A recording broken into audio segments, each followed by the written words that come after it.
Hello everyone, this is Dr. Lisa Harris, and this is the final module in this series that's designed to help you answer the question, why should I integrate technology into my teaching? This podcast will help you synthesize Schramm's communication model, Gagne's 9 events of instruction, and universal design for learning.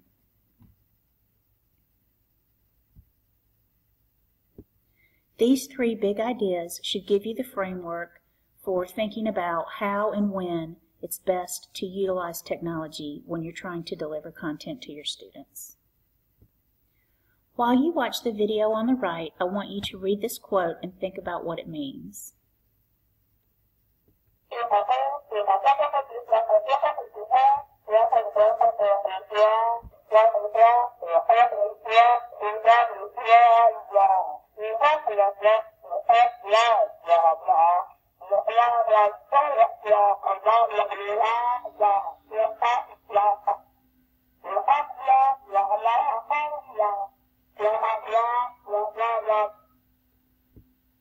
Clearly, Patty is not retaining anything that her teacher is telling her.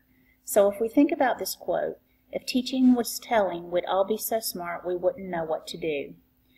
We know inherently that just because we tell people things doesn't mean that they're actually learning them.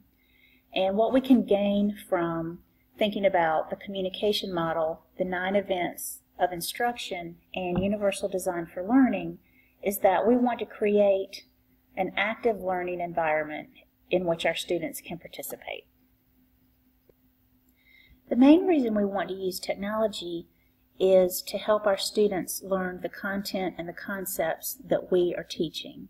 We don't want to use it because our students think it's fun or interesting. We don't want to use it because our school spent a whole bunch of money on it.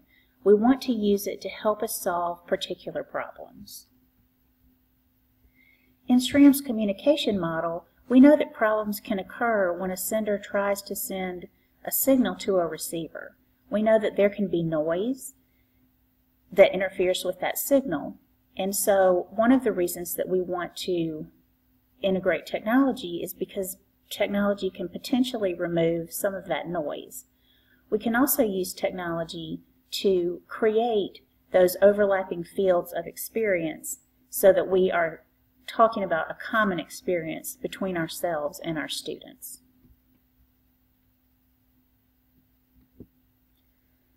From Gagne's work on the 9 events of instruction, we know that these things have to occur for learning to occur.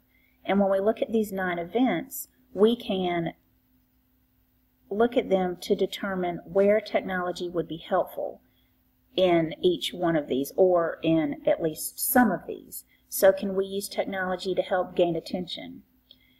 Would gaining attention be the same thing as creating an overlapping field of experience, for example, to bring in the communication model? Can we use technology to present the material? Can we have students use the technology to elicit a performance? Can we use technology to provide feedback? So there are ways that you can use technology in each of these 9 events of instruction. Is it necessary to use technology in all of these events of instruction? Absolutely not. Is it necessary to use it in any of them? Not always. But the purpose of this is to help you think about when it would be appropriate to integrate technology into any of these events of instruction.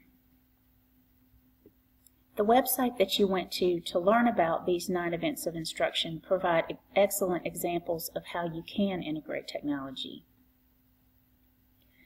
You also learned about the Universal Design for Learning guidelines and checkpoints. To me, these guidelines and checkpoints fit seamlessly in with Schramm's communication model. All of these guidelines and checkpoints are designed to help you eliminate noise. Help you eliminate noise from the curriculum so that the student can learn. You can also look at these guidelines and checkpoints and think about how they would fit within the 9 events of instruction. So which of these are related to gaining attention? Which of these are related to informing the learner of an objective? Which of these would be related to having students practice what they know? So that's a way to think about Universal Design for Learning in the context of the 9 events of instruction. It's certainly not necessary to hit every single one of these checkpoints in every single lesson. This, however, gives you a list of things to consider when you are looking at the needs of your individual students.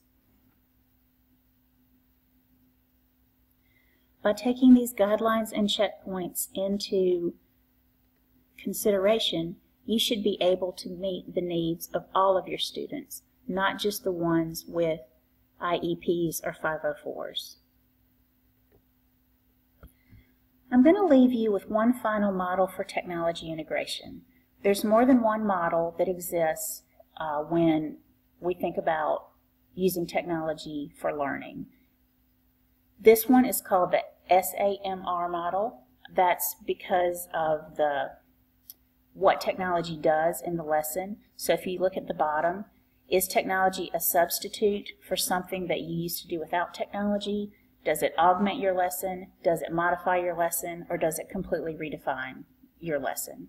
I'd like you to take a minute to look at this slide, to look at the explanation for what those terms mean, and then look at the example for how you would use Google Earth as a substitution, an augmentation, a modification, and a redefinition. The purpose of this module is the purpose of this model is just to give you yet another framework to think about how you might go about integrating technology into your content.